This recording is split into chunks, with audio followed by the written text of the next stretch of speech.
श्री शिवाय नमस्तुभ्यम। हर हर महादेव। दोस्तों, आप सभी लोग जानते हैं कि 20 अगस्त 2024 यानी मंगलवार को पड़ रही है प्रतिपदा तिथि। दोस्तों, ये जो मंगलवार है भाद्रपद महीने में पड़ने वाला सबसे बड़ा मंगलवार है, क्योंकि सावन महीने के ठीक बाद में पड़ रहा है। और आप सभी लोग जानते हैं कि ये जो 4 मास होते हैं ये भोलेनाथ को बहुत अधिक प्रिय होते हैं, जिसका बहुत ही बड़ा और विशेष महत्व होता है। और ऐसा दिन पूरे साल में सिर्फ एक ही बार आता है। दोस्तों, आप सभी लोग जानते हो मंगलवार का अगर सबसे बड़ा कोई उपाय है तो वो 2 लौंग वाला उपाय है। तो दोस्तों, इस मंगलवार के दिन आप लोगों को इस 2 लौंग वाले उपाय को जरूर करना है। बहुत सारे लोग होंगे जिन लोगों ने इस उपाय को ना किया हो, मतलब पूरा साल निकल गया उन्होंने किसी भी दिन इस 2 लौंग वाले उपाय को ना किया हो। पर दोस्तों, आपके पास एक आखिरी मौका बचा हुआ है जो कि 20 अगस्त के दिन है। तो इस दिन आप लोगों को इस वाले उपाय को जरूर कर लेना है। भले ही आपने पूरे साल भर इस उपाय को ना किया हो, पर अगर आपने इस भाद्रपद महीने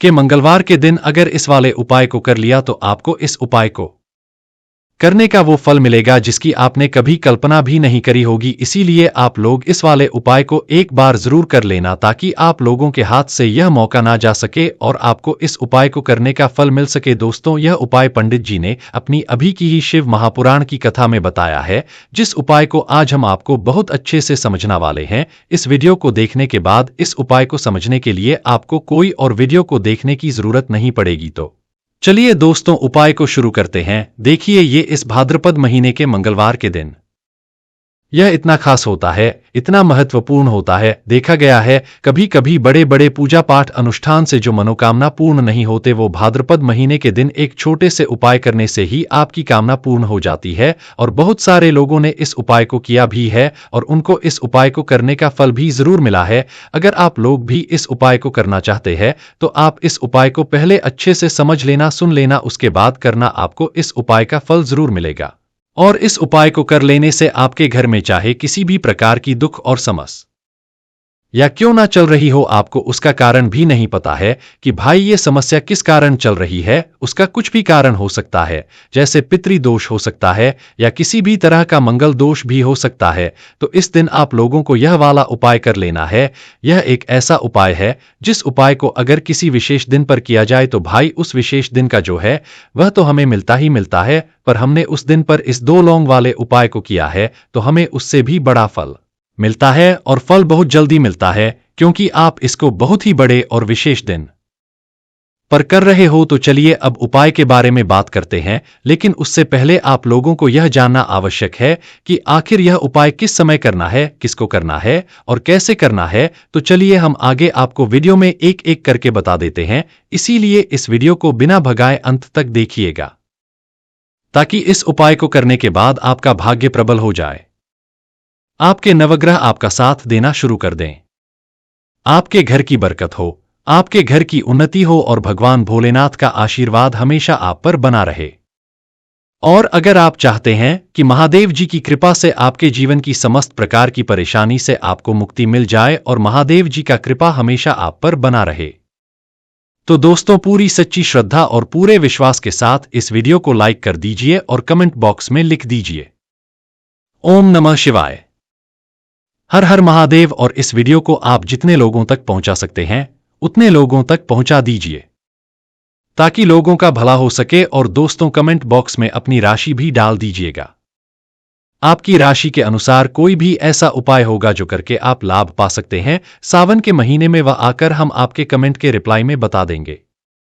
लेकिन आपसे निवेदन था, वीडियो लाइक करना मत भूलिएगा। और अगर आप लोग हमारे चैनल पर नए हैं तो हमारे चैनल सनातन धर्म का संसार को सब्सक्राइब कर लेना और इस वीडियो को लाइक करके कमेंट बॉक्स में श्री शिवाय नमस्तुभ्यम ओम नमः शिवाय जरूर लिख दीजिएगा। तो दोस्तों, इस 2 लौंग वाले उपाय को हमें इस मंगलवार के दिन कैसे करना है, किसको करना है, किस समय करना है और कहां पर करना है, ये सारे सवालों के जवाब आपको इस वीडियो में मिल जाएंगे। और जो ये वीडियो देखेगा भाई, उसको 2 लौंग वाला उपाय जरूर करना चाहिए, क्योंकि इस दिन एक लौंग का भी बहुत ही बड़ा और विशेष महत्व होता है। और जब बात आ जाए 2 लौंग की दाल की, तो ये सोने पे सुहागा वाली बात हो जाती है और ये एक बहुत ही बड़ा उपाय हो जाता है। इसका तो अब दोस्तों इस दो लौंग वाले उपाय को आखिर करना किसको है, सबसे पहले हम लोग वो बात जान लेते हैं। तो देखो, घर की जो बड़ी माताएं बहनें होती है, उन माताओं बहनों में से कोई भी एक बड़ी माता बहन इस वाले उपाय को कर सकती है। और दोस्तों, अगर आप चाहे तो अपने घर में से सभी सदस्यों को भी इस उपाय को करवा सकते हैं। अगर किसी व्यक्ति की खुद की कोई मनोकामना है, खुद की कोई दुख और परेशानी है जो कि वह अपने लिए ही करना चाहता इस वाले उपाय को, तो वह खुद अपने लिए भी कर सकता है। बाकी अगर कोई घर में से ऐसा है जो कि अपने पूरे घर परिवार की सुख और शांति के लिए ये वाला उपाय करना चाहता है, तो भाई वह भी कर सकता है, उसमें भी कोई दिक्कत वाली बात नहीं है। कहने का मतलब यह है कि इस उपाय को हर एक सदस्य भी कर सकता है और पूरे घर परिवार के सदस्य के लिए घर की बड़ी माताओं बहनों में से कोई एक माता बहन भी कर सकती है। माताएं बहनें अगर घर में उपस्थित ना या वो यह वाला उपाय ना कर पा रही हो, तो फिर घर का कोई बड़ा सदस्य भी इस दो लौंग वाले उपाय को कर सकता है, चाहे फिर वह पुरुष ही क्यों ना हो, उसमें कोई भी दिक्कत वाली बात नहीं है। अब दोस्तों, इस लौंग वाले उपाय को हमें करना कहां पर है? देखो, हमें शिवलिंग के पास में जाकर करना है। बहुत सारे लोग प्रश्न करते हैं, हर एक उपाय को करते समय क्या हम इस उपाय को घर पर या मंदिर में कर सकते हैं? देखो, तो इस वाले उपाय को आप मंदिर में करोगे तो अच्छा रहेगा, घर पर नहीं कर है इस वाले उपाय को। उसके बाद में दोस्तों जो अगला प्रश्न निकल कर आता है वो यह आता है इस उपाय को लेकर कि आखिर इस उपाय को हमें किस समय करना है, सुबह के समय करना है कि शाम के समय करना है? तो देखो, इस वाले उपाय को आप लोग सुबह के समय भी कर सकते हो और शाम के समय प्रदोष काल में भी कर सकते हो। अब अगर आप पूछो कि भाई सबसे उत्तम समय कौन सा रहेगा इस दो लौंग वाले उपाय को करने का, तो हम आपसे बस यही कहेंगे कि इस उपाय को आप शाम के समय करेंगे तो ज्यादा बेहतर होगा। बाकी अगर सुबह के समय भी करेंगे तो भी अच्छा होगा, उसमें कोई भी दिक्कत वाली बात नहीं है। तो अब दोस्तों जो अगली सबसे बड़ी और महत्वपूर्ण बात आती है वो यह आती है कि सुबह अगर हम उपाय को करेंगे तो हमें कितने बजे से लेकर कितने बजे तक के बीच में करना है, और शाम के समय प्रदोष काल में करेंगे तो हमें कितने बजे से लेकर कितने बजे के बीच करना है। तो देखो, सुबह जितनी जल्दी हो सके आप उपाय को करने की कोशिश करना। बाकी अगर किसी कारणवश लेट भी हो जाओ, थोड़ी देर भी हो जाए, तो 10 या 11 बजे तक भी आप उपाय कर लेना, पर 12 बजे से ज्यादा देरी ना हो, ठीक है? इस बात का ध्यान रखना। उसके बाद में दोस्तों अगर शाम के समय प्रदोष काल की बात करें, प्रदोष काल का जो समय होता है वो शाम के 6 बजे से शुरू हो जाता है, मतलब शाम के 6 से लेकर 7 बजे के बीच का जो समय होता है यह समय प्रदोष काल का समय होता है। पर अभी जो मौसम चल रहा है, इस मौसम में जो है शाम बहुत देरी से होती है, तो आप इस उपाय को 7 या 8 बजे के बीच में भी कर सकते हो, मतलब शाम के 6 बजे से रात 8 बजे के बीच में आप कभी भी इस वाले उपाय को कर सकते हो, उसमें कोई भी दिक्कत वाली बात नहीं है। परंतु मंगलवार के दिन कोशिश करना कि समय के अंतर्गत ही कर लो, किसी कारण ना कर पाओ तो थोड़ा देरी से भी कर सकते हो, आपको उपाय का फल जरूर मिलेगा। देखिए, इस वीडियो में जितने भी उपाय हम आपको बताएंगे सभी उपाय सरल है। देखो, गुरुजी ने कहा है कि मंगलवार के दिन आपको चौमुख दीपक वाला उपाय तो अवश्य ही करना चाहिए। वीडियो के अंतिम में आपको उपाय बताया है जो आपको करना है। देखो, आगे बढ़ने से पहले वीडियो को एक लाइक जरूर करें। देखो, सबसे पहला उपाय, यदि आपके जीवन में कर्जा बहुत अधिक है, आपके जीवन में संकट बहुत अधिक रहते हैं, आपके ऊपर बहुत विपदा आ रही है, बार बार आपको अपने व्यापार में और अपने धन में हानि देखने को मिल रही है, यानी कि आपको प्रत्येक कार्य में हानि हो रही है, तो आपको यह उपाय करना चाहिए। देखिए, इस उपाय के लिए आपको मात्र एक लौंग का जोड़ा लेना है, यानी कि 2 फूल वाली लौंग लेनी है। साथ में आपको मात्र थोड़ा सा शहद लेना होगा और इसी के साथ में आपको तांबे के पात्र के अंदर शुद्ध जल लेना होगा। अब देखिए, इन सभी सामग्रियों को लेकर आपको भगवान शिव के मंदिर में पहुंच जाना है। देखें, ये उपाय आप सुबह से लेकर शाम तक कर सकते हैं।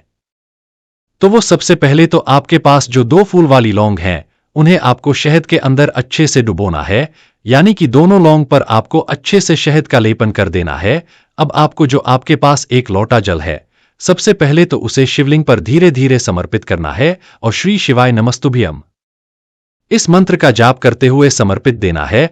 अब आपके पास जो 2 फूल वाली लौंग है शहद से, उसे आपको शिवलिंग पर अर्पित करना है और आपको प्रार्थना करनी है कि जीवन में जो रोग की स्थिति है वे समाप्त हो, जीवन के जो संकट और समस्याएं हैं वह सभी समाप्त हो, जीवन से जो कर्ज की समस्या है वह समाप्त हो। इस प्रकार से प्रार्थना करते हुए यह जो 2 फूल वाली लौंग ही शहद संयुक्त, इससे आपको शिवलिंग पर अर्पित कर देनी है। आपकी जो भी समस्या इस मंगलवार के दिन अवश्य ही समाप्त हो जाएगी। तो इस प्रकार से आपको पहला उपाय करना है। अब हम बात कर लेते हैं दूसरे उपाय के बारे में। देखिए, यह उपाय आपके लिए सर्वश्रेष्ठ होने वाला है। देखिए, इस उपाय के लिए आपको मात्र 5 हरे मूंग के दाने आपको साबुत लेने हैं, खंडित नहीं होने चाहिए, इस बात का ध्यान रखें। और इसी के साथ मैं आपको एक तांबे के पात्र के अंदर अपने घर से शुद्ध जल ले लेना है। अब दोस्तों, सभी सामग्रियों को लेकर के आपको सीधे पहुंच जाना है भगवान शिव के मंदिर में। देखिए, इस उपाय को भी आप सुबह भी कर सकते हैं और शाम के समय में भी कर सकते हैं। देखिए, भगवान शिव के मंदिर में पहुंचने के बाद आपके पास जो 5 हरे मूंग है, उनमें से पहला जो हरा मूंग है, आपको शिवलिंग के सामने जो नंदी महाराज होते हैं और उनका जो पैर उठा हुआ होता है वहां पर आपको पहला हरा मूंग समर्पित कर देना है और आपको इस मंत्र का जाप कर लेना है।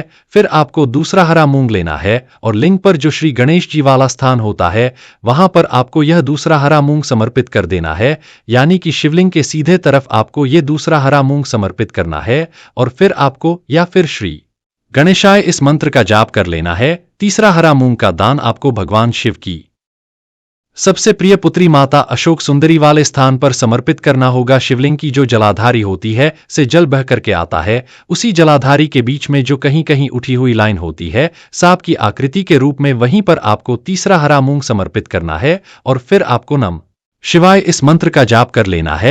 अब दोस्तों, चौथा जो हरा मूंग है उसे आपको भगवान कार्तिकेय जी का जो स्थान होता है शिवलिंग पर, वहां पर आपको ये चौथा हरा मूंग का दाना समर्पित कर देना है और आपको इसका जाप कर लेना है। अब दोस्तों, आपके पास जो 5वां और अंतिम हरा मूंग बचा हुआ है उससे आपको उससे जल के पात्र के अंदर डाल देना है और इस हरे मूंग से युक्त जल से आपको भगवान शिव के शिवलिंग का अभिषेक कर देना है। जल आपको बिल्कुल धीरे धीरे समर्पित करते जाना है और लगातार आपको शिव महापुराण के मूल मंत्र श्री शिवाय नमस्तुभ्यम इस मंत्र का जाप करते रहना है। फिर आपको शिवलिंग के सामने बैठकर, यदि आप अपने बच्चों के लिए ये उपाय कर रहे हैं, यदि आप अपने बच्चे की बुद्धि, ज्ञान और विवेक के लिए उपाय कर रहे हैं, तो उसके लिए आपको प्रार्थना कर लेनी है। या फिर व्यापार में वृद्धि करने के लिए ये उपाय कर रहे हैं तो उसकी कामना करते हुए आपको प्रार्थना कर लेनी है। या फिर अपनी नौकरी के लिए कर रहे हैं, या फिर अपने इंटरव्यू के लिए, या फिर धन की प्राप्ति के लिए कर रहे हैं, जिस भी कामना के लिए आप उपाय कर रहे हैं उसे परिपूर्ण करने के लिए आपको महादेव से प्रार्थना कर लेनी है और फिर आपको वापस अपने घर आ जाना है।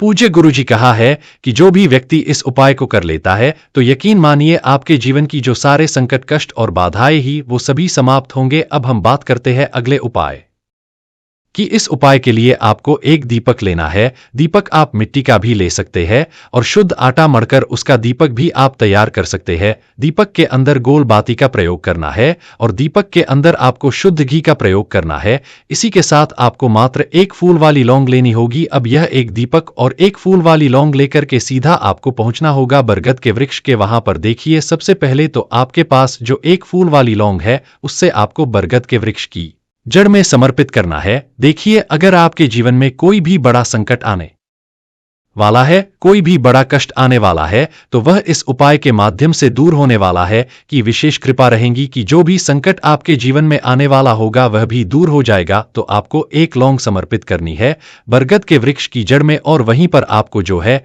गोल बाती वाला दीपक जो आप लेकर के गए हैं उससे भी वहां पर प्रज्वलित कर देना है। वटकेश्वर महादेव का स्मरण करते हुए देखिए, जब भी आपको जीवन में इस साल लगने लगे कि आपके जीवन में कुछ भी अच्छा नहीं चल रहा है, तब भी आपको यह उपाय करना। तो इस प्रकार से आपको यह उपाय करना है। अब हम जान लेते हैं चौथे विशेष उपाय के बारे में। देखें, यदि आपके विवाह में, शादी में कोई भी समस्या आ रही है, यदि आपका जो कर्ज है वह दिन पर दिन बढ़ते ही जा रहा है, तो आपको ये चमत्कारी उपाय करना चाहिए। कोई भी समस्या अगर जीवन में है तो उसे दूर करने के लिए आप कोई उपाय करना चाहिए। मंगल दोष से जुड़ी हुई समस्या भी है तब भी आपको ये उपाय करना चाहिए। इस उपाय के लिए आपको एक तांबे के पात्र के अंदर अपने घर से शुद्ध जल लेना है और इसी के साथ में आपको एक चुटकी लाल चंदन लेना होगा। अब आपको क्या करना है कि जो लाल चंदन आपने लिया है उसे आपको उससे जल के पात्र के अंदर डाल देना है, और ये जल जो है आपको लाल चंदन से युक्त तैयार कर लेना है, और ये लाल चंदन से युक्त जल आपको भगवान शिव के मंदिर में लेकर के पहुंचना है। लेकिन ये उपाय भी आप सुबह से लेकर के शाम तक कर है। अब दोस्तों, ये जो लाल चंदन से युक्त जल है, इससे आपको भगवान शिव के शिवलिंग पर धीरे धीरे अर्पित कर देना है, और आपको लगातार श्री शिवाय नमस्तुभ्यम इस मंत्र का जाप करते रहना है। देखिए, यदि आपके जीवन में विवाह से जुड़ी समस्या चल रही है तो आपको मंगलेश्वर महादेव का स्मरण करना है, और जीवन में अधिक कर्ज की समस्या है तो आपको आर्यन मुक्तेश्वर महादेव का स्मरण करना है। एक दिन आपकी सब तरह की समस्या जल्दी ही समाप्त हो जाएगी। तो इस प्रकार से आपको ये चौथा उपाय करना है। अब हम जान लेते हैं अंतिम और पांचवें उपाय के बारे में। देखिए, मंगलवार का दिन है और हनुमान जी भगवान शिव के रुद्र अवतार है, तो ये उपाय और भी खास हो जाता है। तो ये जो उपाय है विशेषकर आपको हनुमान जी के वहां पर ही करना होगा।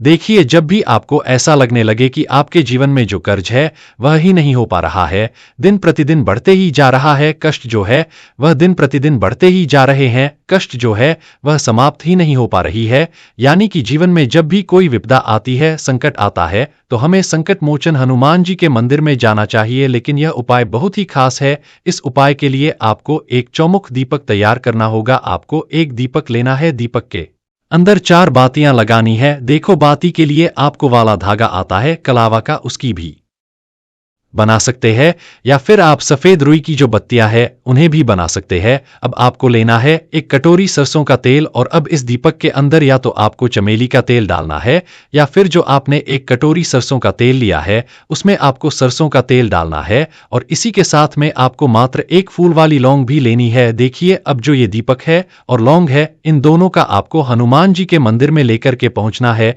सबसे पहले तो ये जो चौमुखी दीपक है इसे आपको हनुमान जी के सामने प्रज्वलित करना है। दीपक को प्रज्वलित करने के बाद आपको वहीं पर एक बार हनुमान चालीसा का पाठ करना है, या फिर आप आरन मोचक मंगल स्तोत्र का पाठ भी कर सकते हैं। अब आपके पास जो एक फूल वाली लोग है उनसे आपको अपने सीधे हाथ में रखना है। आपको प्रार्थना करनी है हनुमान जी से कि जीवन की जो भी संकट है, विपदा है, वो सभी आपकी कृपा से दूर हो। और ये एक लौंग है, इससे भी आपको उससे चौमुखी दीपक के अंदर डाल देनी है और अपनी मनोकामना बोल देना है। गुरुजी कहते हैं कि कुछ दिनों में ही आपकी सब मनोकामना पूरी हो जाएगी। तो इस प्रकार से ये सुंदर सा और सरल सा उपाय करना है। देखो, आज की वीडियो में हमने आपको जितने भी उपाय बताए हैं सभी उपाय बहुत ही सरल है जो आपको करने हैं। देखना, आपके जीवन के सारे संकट और कष्ट दूर होंगे। और गुरुजी ने कहा है कि मंगलवार के दिन आपको चौमुख दीपक वाले उपाय को आपको अवश्य ही करना चाहिए। इससे आपके जीवन से चारों तरफ से आने वाले संकट दूर हो जाएंगे। दोस्तों, जब भी हम बात करते हैं,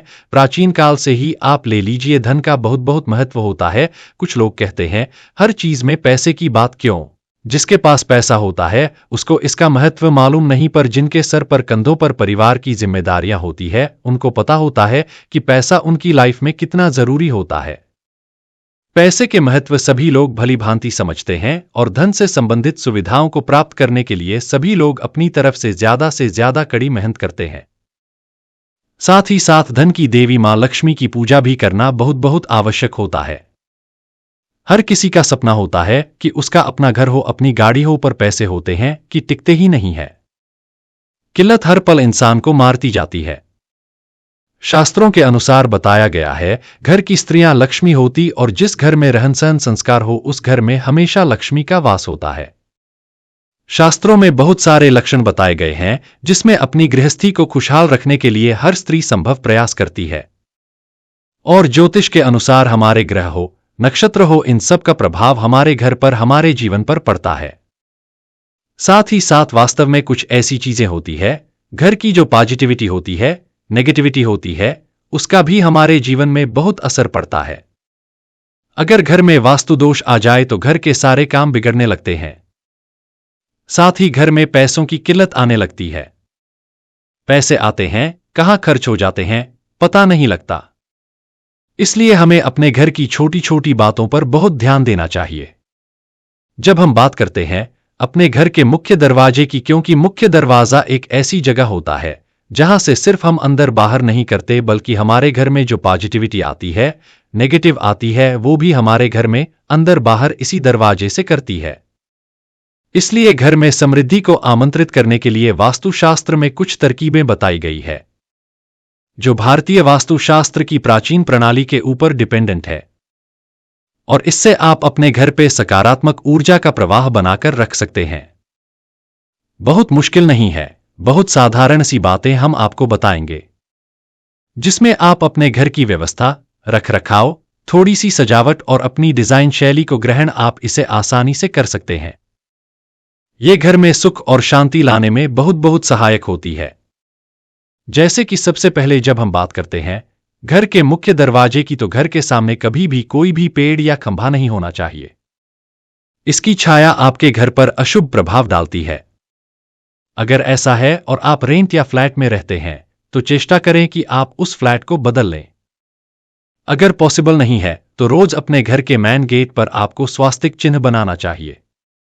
थोड़ा सा कुमकुम लें और उससे मेन गेट पर एक स्वास्तिक चिन्ह बना लें। फिर अगले दिन उसको पहुंच करके फिर एक फ्रेश स्वास्तिक चिन्ह बना लें।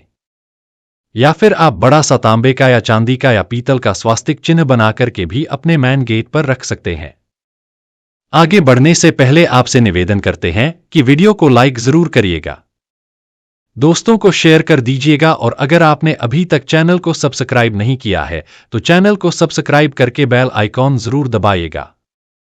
दोस्तों, अपने घर में वास्तु दोष को कम करने के लिए घर के आसपास आपको तुलसी जरूर लगानी चाहिए। हम पहले भी कई बार बता चुके हैं कि हमारे घर की रक्षा करती है तुलसी माता, इसलिए अपने घर के दोनों ओर आपको तुलसी के पौधे लगाकर रखनी चाहिए। इससे आपके घर में किसी भी प्रकार की नकारात्मक ऊर्जा प्रवेश नहीं करती है। कौन सी दिशा में होना चाहिए घर का मुख्य दरवाजा, ये भी बहुत मैटर करता है। अगर द्वार दोष हो तो ये भी आपके घर पर नुकसान करता है। जैसे कि अगर आपका घर है, आपके घर का मुख्य दरवाजा है, तो ये आपके लिए बहुत बहुत हानिकारक होता है। फिर एक बार बता दें आपको, अगर आप रेंट के घर में रहते हैं, दक्षिण में द्वार है, तो आपको तुरंत घर बदल देना चाहिए। अगर पॉसिबल नहीं है तो उस घर में मुख्य द्वार पर आप पंचमुखी बालाजी की फोटो लगा करके रखें, या स्वास्तिक चिन्ह आपको इसी प्रकार बनाकर रखना चाहिए। अपना जो मुख्य द्वार है वहां हमेशा साफ सफाई रखें। धन संपत्ति को अगर अपने घर में आकर्षित करना चाहते हैं, घर में संपन्नता का आगमन करना चाहते हैं, तो आपको सबसे पहले प्रवेश द्वार से शुरुआत करनी चाहिए। ध्यान देना चाहिए कि जो मेन गेट से आपका जो ड्राइंग रूम है या बैठक जिसको हम कहते हैं, उसका रास्ता बिल्कुल साफ होना चाहिए। वहां पर कभी भी इस रास्ते में कोई मटमैलापन या कुछ लोगों की जैसे आदत होती है, जूते चप्पल वहां बिखेर के रखते हैं, डस्ट होता है, वहां गंदगी होती है, ऐसा नहीं होना चाहिए। बिल्कुल साफ होना चाहिए और आकर्षक उसको बिल्कुल सजा के रखना चाहिए। तभी माता लक्ष्मी आपके घर में प्रवेश करती है। अगर घर रास्ते के आखिर में है तो मुख्य द्वार को खोजने में आसान बनाने के लिए रास्ते में से अव्यवस्था या कोई भी ऑब्स्ट्रक्शन है उसको आपको हटा देना चाहिए। हमेशा प्रवेश द्वार के दरवाजे के सामने सुंदर रंगीन पायदान के साथ आपको कुछ घने पौधे गमलों में जरूर सजाने चाहिए, ताकि जब भी आपके घर में कोई प्रवेश करे, चाहे देवी देवता हो या कोई हो, उनका आपके घर में हर्ष उल्लास से स्वागत हो। ध्यान रखना चाहिए घर का मुख्य दरवाजा घर के किसी भी अन्य दरवाजे से बड़ा होना चाहिए। आजकल आपको एक पल्ले के दरवाजे दिखाई देते हैं, ऐसा नहीं होना चाहिए। मुख्य दरवाजा हमेशा 2 पल्ले का होना चाहिए। इससे आपकी आर्थिक स्थिति पर बहुत असर पड़ता है। आर्थिक स्थिति बहुत मजबूत होती है। मुख्य द्वार के लिए लकड़ी का दरवाजा सबसे श्रेष्ठ माना गया है। अगर आप दरवाजा बनवाते भी हैं तो कम से कम प्रयोग करें। इससे आपके घर में हमेशा सकारात्मक ऊर्जा बनी रहती है। माता लक्ष्मी की कृपा आपके घर पर सदा बनी रहती है। कुछ लोग राउंड दरवाजे, ओवल दरवाजे, अलग अलग तरह के जैसे पेंटागन बना लेते हैं, ऐसा ना करें। हमेशा आयताकार या तो स्क्वायर या रेक्टेंगल शेप में आपके घर का मुख्य दरवाजा होना चाहिए।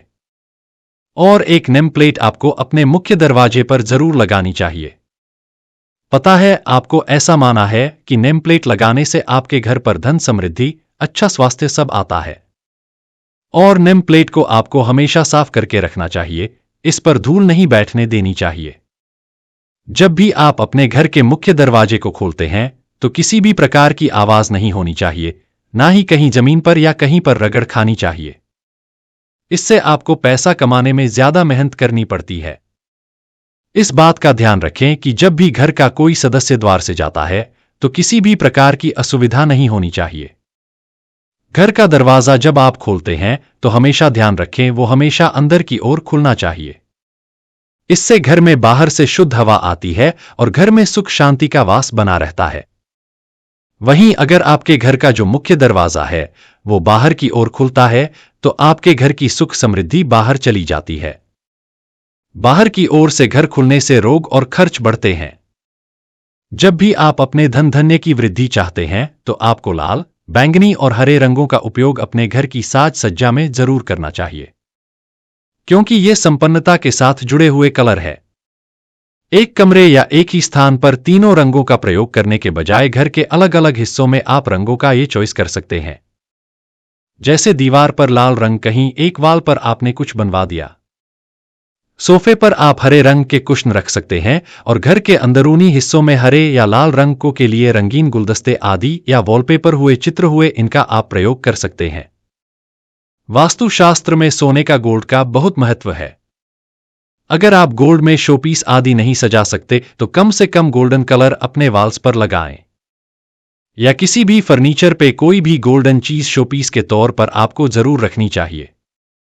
आप चाहे तो ये जो गोल्ड कलर में मेंढक या भाग्यशाली सिक्के होते हैं वो भी आप अपने घर में यूज कर सकते हैं। घर की रसोई को आप हमेशा साफ सुथरा रखें, क्योंकि घर के मुख्य क्षेत्रों में से एक जगह रसोई घर है। अव्यवस्था को कम करने के लिए अपनी रसोई को हमेशा व्यवस्थित रखना चाहिए। न केवल अपने घर में सुंदरता को जोड़ने के लिए बल्कि घर में धन का आगमन रुक जाता है। अगर रसोई आप गंदी रखते हैं तो आप देखेंगे आपको धन कमाने में बहुत सारे ऑब्स्ट्रक्शन आने लगते हैं। दोस्तों, घर में कभी भी बर्तनों की आवाज नहीं करनी चाहिए, इससे घर में कलह का वातावरण बनता है। हमेशा आपको अपने घर पर बर्तनों को धीरे धीरे आवाज के रखना चाहिए। अपने घर के जो बाहरी क्षेत्र हैं उसको भी साफ रखना चाहिए। कुछ लोग कहते हैं हमारा घर अंदर से साफ सुथरा है, गेट के बाहर क्या चल रहा है, हमें क्या करना है, ऐसा नहीं करना चाहिए। जो आप दरवाजे के अंदर अपने कंपाउंड के अंदर करते हैं वैसे ही कंपाउंड के बाहर का भी आपको ध्यान रखना चाहिए। इससे क्या होता है, आपके आसपास भी लक्ष्मी माता के आने का निवास और रास्ता खाली रहता है।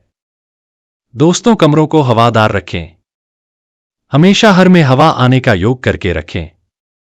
इससे आपके घर में पॉजिटिव एनर्जी घूमती है, हवा का संचालन होता है और घर के अंदर कोई भी नेगेटिव एनर्जी होती है वो आपके घर से बाहर चली जाती है।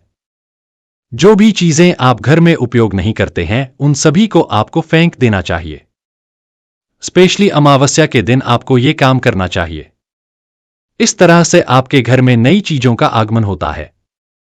वास्तुशास्त्र में एक और बहुत महत्वपूर्ण बात बताई गई है, वो है पानी। पानी महत्वपूर्ण तत्वों में से एक है, इसलिए ध्यान रखना चाहिए अगर आपके घर पर कोई नल लीक होता है या कहीं से बेमतलब का पानी निकलते रहता है, कोई कटे फटे पाइप है जिसमें से थोड़ा थोड़ा पानी बहकर बाहर आते रहता है, तो ऐसी चीजों को आपको तुरंत रिपेयर करना चाहिए। अपने घर को कभी भी फीका ना रखें, हमेशा अंधकार में बनाकर ना रखें। सकारात्मक ऊर्जा के लिए यह अच्छा नहीं है। घर का हर कोना खुला हुआ स्वच्छ होना चाहिए। शीतल अनुभूति चाहिए जब आप अपने घर पर बैठे, इसलिए हमेशा घर को सजा के रखें। सुंदर सुंदर कलाकृतियां लगाएं, तस्वीरें लगाएं, साज सज्जा के लिए जो भी आप लगाना चाहते हैं, पौधे आदि लगाएं ताकि आपका घर उबाऊ ना लगे। स्पेशली घर को प्रकाशमान बनाए रखें। अब फाइनल पॉइंट पर आते हैं। घर के मुख्य दरवाजे पर हमेशा आपको डोरमैट लगा के रखनी चाहिए। और आज हम आपको बताएंगे एक ऐसा टोटका जिसको करने से आपके घर में कभी धन की कमी नहीं होती है, बुरे से बुरा वक्त निकल जाता है। आप देखेंगे इसको रखने के एक हफ्ते के अंदर अंदर आपके धन आगमन के रास्ते खुलने लगेंगे। अगर कोई बड़ा कर्ज बढ़ गया है जीवन पर, वो भी धीरे धीरे 2 वीक से ज्यादा होते होते आपके घर से बिल्कुल दूर हो जाता है।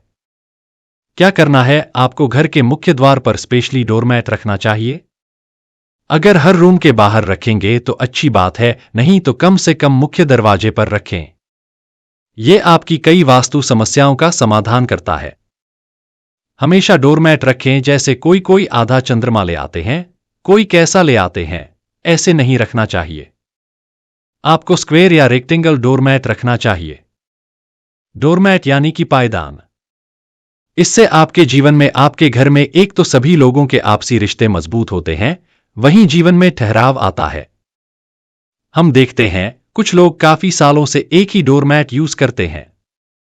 फटा पुराना, जैसे चिथड़े निकल गए हैं, उसकी रस्सियां निकल रही है, उसको यूज करते जा रहे हैं। कभी भी घर के मुख्य द्वार पर जो पायदान रहता है उसको दरिद्रता का प्रतीक नहीं बनाकर रखना चाहिए, क्योंकि वो एक ऐसी चीज है जिसको देखने से लोग आपकी स्थिति का अंदाजा लगा सकते हैं। अगर आप अफोर्ड नहीं कर सकते हैं तो अलग बात है। तब जो पुराने कपड़े हैं उनको हाथ से सिला करके घर के मुख्य द्वार के लिए पायदान बनाएं। और अगर नहीं है, अगर कोई भी साधन नहीं है, तो भी आप कुछ ना कुछ करके उसको साफ सुथरा करके बिल्कुल सजा के रखें। बाकी जो लोग कर सकते हैं उन सभी को अपने मुख्य द्वार का पायदान कम से कम 6 महीने, साल भर में जब भी खराब हो जाए आपको इसको जरूर बदलना चाहिए। हमेशा डोरमैट रखना ही चाहिए। कुछ लोगों की आदत होती है डोरमैट नहीं रखते हैं, तो ये रखना ही चाहिए। और वास्तु के अनुसार आपको ध्यान रखना चाहिए कि घर के दरवाजे पर पड़े जो डोरमैट है उसके नीचे थोड़ा सा फिटकरी का पाउडर आप रख दें। कैसे रखेंगे आपको हम बताते हैं, लेकिन ध्यान रखें इसको रखने से आपके घर में लक्ष्मी माता का वास होगा। आपके यहां के सारे संकट, सारी विपदाएं घर से हमेशा के लिए दूर हो जाएगी। करना क्या है आपको? घर में यूज होने वाले पायदान के नीचे, चाहे आप कमरे में यूज करते हो, घर के अंदर यूज करते हो, घर के बाहर यूज करते हो या कोई भी रूम में यूज करते हो, उससे कोई मतलब नहीं है। आपको पायदान के नीचे फिटकरी का पाउडर रख देना है। पहले मार्केट से फिटकरी ले आएं। फिटकरी यानी कि एलम, जो कि नाई की दुकान में पहले के जमाने में यूज करते थे शेविंग करने के बाद। उसको घस, इससे कटाफटा जो भी होता है वो ठीक हो जाता है। या कहीं कहीं वाटर प्यूरिफाई करने के लिए भी फिटकरी को यूज किया जाता है। अक्सर गांव वगैरह में फिटकरी बहुत ही आराम से किसी भी परचून की दुकान में मिल जाती है। आप थोड़ा सा 50 ग्राम फिटकरी ले आए, उसको अच्छे से कूट लें या पीस लें, और फिर किसी सूती कपड़े में, सफेद रंग का सूती कपड़ा ले लें, ब्लैक ले लें, जो आपकी इच्छा हो उसको अच्छी तरह से कपड़े में बांध लें और पायदान के नीचे एकदम आपको उसको फ्लैट करके रख देना है। ज्यादा मोटी पोटली आपको नहीं बनानी है, आप उसको बिल्कुल पतला करके रखें ताकि पायदान के ऊपर से किसी को पता ना चले। उसको बीच में चुपचाप रख देना है। इसको रोज सफाई के समय आप आराम से हटा सकते हैं और वापस इसको लगा सकते हैं, लेकिन ध्यान रखना है पायदान के बीचों बीच इसको आपको रखना है। इससे आप देखेंगे बहुत जल्दी आपके घर से सारी नेगेटिविटी दूर हो जाती है। आपकी अगर आपका साथ नहीं दे रही है तो आपकी किस्मत आपका साथ देने लगती है। दोस्तों, फिटकरी में तो इतने सारे गुण होते हैं। आयुर्वेद ले लीजिए, इसमें बहुत सारे एंटीबैक्टीरियल गुण होते हैं। इसलिए फिटकरी को आप किसी भी तरह से यूज करते हैं तो घर के लिए लाभदायक होता है। आप चाहे तो घर में अपने बाथरूम में नमक या फिटकरी भी रख सकते हैं, कटोरा भर के, और हर महीने आपको ये फिटकरी जो भी आपने पायदान के नीचे रखी है या वॉशरूम में रखी है, इसको आपको बदलना है। परिवार के अगर झगड़े बहुत ज्यादा होते हैं तो पलंग के नीचे एक फिटकरी का टुकड़ा आप रख सकते हैं और सुबह गुरु मंत्र और इष्ट देव के नाम का उच्चारण करते हुए इस फिटकरी के टुकड़े को आपको रोड पर फेंक देना चाहिए। आप देखेंगे आपके घर में शांति का वास होता है। इसी तरह से हमने दूसरे वीडियो में भी बताया है कि काले रंग के कपड़े में फिटकरी बांधकर आप अपने घर पर या दुकान पर या कोई भी आपका प्लांट वगैरह है तो वहां पर आपको इसको लटका देना चाहिए। इससे आपकी बराबर रहती है। दोस्तों, माना जाता है धन प्राप्ति के लिए रोज रात को सोते समय अगर आप अपने दांत फिटकरी से साफ करेंगे तो भी बहुत बहुत लाभ की प्राप्ति होती है। इसके अलावा आप कभी कभी स्पेशली नवरात्रि में फिटकरी के जल से स्नान भी कर सकते हैं। दोस्तों, अगर बुरे सपने आते हैं तो बच्चों के सिरहाने भी आप फिटकरी रख सकते हैं, एक टुकड़ा। यह भी आपके लिए बहुत ही कारगर होता है। दोस्तों, हमने आज आपको घर के वास्तु दोष को दूर करने के लिए, घर में सुख समृद्धि बनाए रखने के लिए बहुत सारे उपाय बताए। फिटकरी पायदान के नीचे रखते हैं तो कहते हैं कि माता लक्ष्मी दौड़ी दौड़ी घर चली आती है। इसलिए आपको ये छोटा सा उपाय जरूर करना चाहिए, तो ये उपाय आप जरूर कर लीजिए। आज के लिए बस इतना ही। दोस्तों, अगर आपको ये वीडियो पसंद आया है तो वीडियो को लाइक करिएगा, दोस्तों को शेयर जरूर करिएगा और चैनल को सब्सक्राइब करके बेल आइकॉन जरूर दबाइएगा, ताकि आने वाला ज्ञानवर्धक वीडियो आपको सबसे पहले मिले। दोस्तों, मिलते हैं अगले वीडियो में, तब तक के लिए नमस्कार और धन्यवाद।